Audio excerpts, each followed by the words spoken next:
Welcome to this week's edition of the Week in Triathlon. Let's roll that intro and get stuck into this week's news.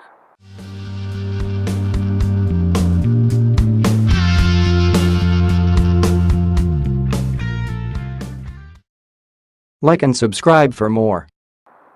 Top of the news this week is that Ironman in 2019 will return to slot-based pro qualification for both Kona and the 70.3 World Championships. Prior world champions will still be able to validate their Kona slot by simply finishing an Ironman event. Then, still with Ironman, there's a new Ironman 70.3, which is the Ironman 70.3 Slovenia, and that will be happening for the first time on the 23rd of September 2018. Now we move on to the Week in Triathlon's Athlete of the Year. Sure, we had Patrick Lange dominating in Kona. We had Jan Frodeno dominating through the first part of the season. We had Daniela Reif winning Kona, winning the Half Ironman World Championship, winning Challenge Roth.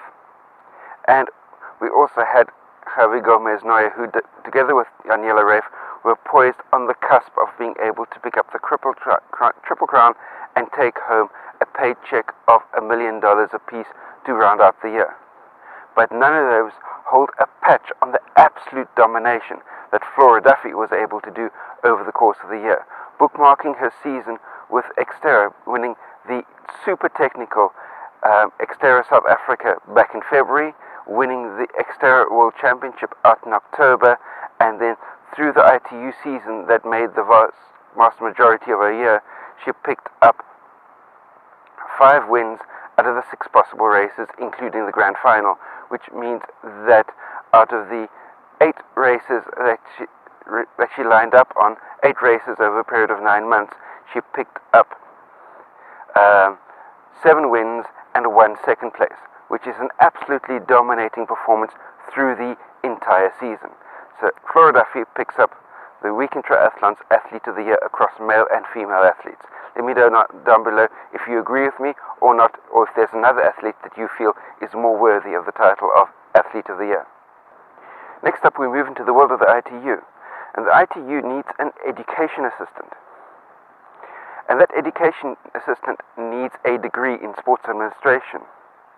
However, with the type of job description and what this education assistant will need to do, it sounds a lot more like this education assistant needs to be fully proficient in the world of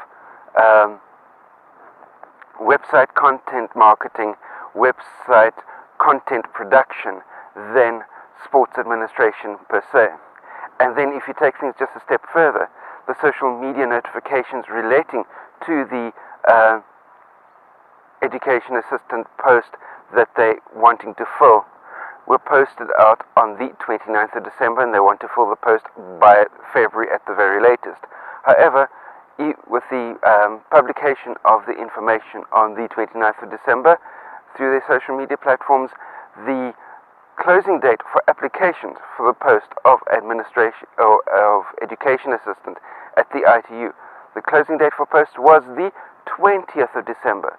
So which means that the notifications out through social media happened 9 days after the closing date, which is a super genius move on I think as far as that's concerned. So maybe what the ITU actually needs is somebody to drive their social media marketing campaign, a social media marketing assistant, somebody that can drive content through all the different platforms. So Marisol Casado, I'm tagging you in this. Watch this. You definitely do need a social media marketing person that can drive content through all the different platforms. So give me a call. Call me. I'm here in Spain. Let's talk. Next up, as you all know, that the ITU has managed to get mixed relays into the 2020 Olympic Games in Tokyo. So as a way for nations to be able to qualify for that, the ITU is introducing a Mixed Relay World Series in 2018, and the Mixed Relay World Series will consist of 2 events spread over the course of the 8-month ITU season. And staying with the ITU for the time being, there are a number of significant rule changes as far as ITU events for the 2018 season are concerned. The main rule changes are as follows. Number 1, disc brakes are going to be allowed in road events. Number 2, there's a ban of smartwatches and mobile phones in events so that athletes are not able to receive communication and communication data from people outside of the race. There's also going to be a ban on onboard cameras in all events, and then no athlete may be physically assist the forward progress of any other athlete in the course. In other words, what happened between Alistair and Johnny Brownlee in Cape Town a couple of years ago will not be allowed in future ITU events and will result in both athletes being disqualified. Then the next rule change is that there's going to be an annual pre-participation evaluation for all athletes. That's at junior level, under 23 level, and at elite level. In other words, some sort of a measure pre-season to work out whether or not you're an athlete that is good enough to be able to compete at ITU World Series level.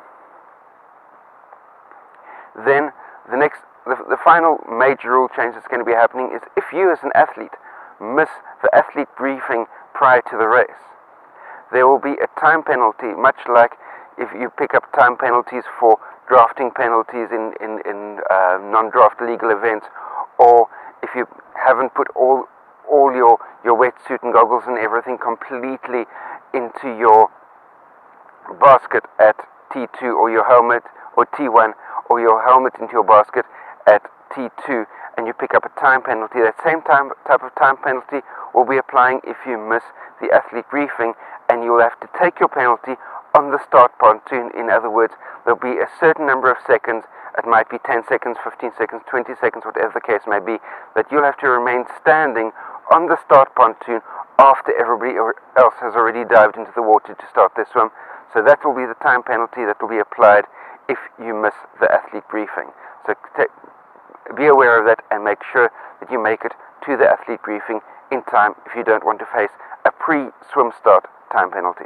Right, and finally, as far as the ITU is concerned, is the ITU has just opened their bidding process for the 2019 World Triathlon Series. So if you as a town believe that you have got what it takes to host an ITU World Series event, now is the time to start entertaining executive board members of the ITU with nice destination holidays in your town that you're wanting to host an ITU event. Next up on the Week in Triathlon, we've got the Challenge family returning to North America with the Challenge Daytona that will be on the 8th and 9th of December 2018. It will be a half-distance race with a €150,000 pro prize fund that should attract a good number of pros across to Daytona post-Kona 2018. Next up, and staying with the Challenge family has announced that there will be a new race in Italy. It is the Challenge Riccione, and that will be on the 6th of May 2018. This half-distance event does not expand the Challenge calendar, but it replaces the Challenge Rimini, which has been discontinued. Then staying with Challenge is that the Championship 2018 will not just be a pro race, but will also include age group events at Samorin, Slovakia, and that will be on the 2nd and 3rd of June 2018. Then almost finally getting on to the world of XTERRA, and XTERRA goes along in 2018 with a new event in France that will be happening on the 28th of July 2018. That's just 3 weeks on from XTERRA France. And XTERRA Graveman will be a 1.9 kilometer swim, a 60k mountain bike ride, and a 20k trail run. Good luck to them. 150 entries came in on the first day when entries opened, and it seems like the market is ready for XTERRA to start going long. I remember trying to put on a similar type of event back in 2013 in Spain, and over a period of 7 months I picked up 4 entries and eventually canned the event. So the market was definitely not ready back then. It seems that the market is so much more ready now. So you've got XTERRA France happening at the beginning of July. Then you can stick around in France and catch the entire Tour de France. and then do the XTERRA Graveman to round out your month of July. Then moving on to the final item as far as the week in triathlon for this week is concerned, is a shout out to all of you pro athletes out there that are looking to expand your athlete personal brand presence during the course of 2018. Do you realize that although many of you have got blogs, many of you have got Twitter accounts and Twitter feeds that you're putting out content on, do you realize that there's not one pro athlete out there that has got a daily or weekly vlog going? And a daily or weekly vlog where you can take the B-roll footage from the daily or weekly vlog and put it out as an Instagram story or a Facebook video that can feed back to your vlog channel on YouTube. If there had to be one of the top level athletes, like say for argument's sake, take Flora Duffy, married to Dan Hugo. Dan Hugo is an absolute master with the camera. We all remember that from Dan's blog that he had when he was racing as a pro athlete. Dan is a master with the camera. If he had to use that camera to help Flora out with shooting content for a weekly vlog, I'm sure every single one of us triathlon fans out there will be picking up Flora's blog each and every single week, and that will be massive as far as the athlete brand is concerned, and that will give her massive value that she can bring to all of her sponsors. So Flora, shout out to you as well as Dan.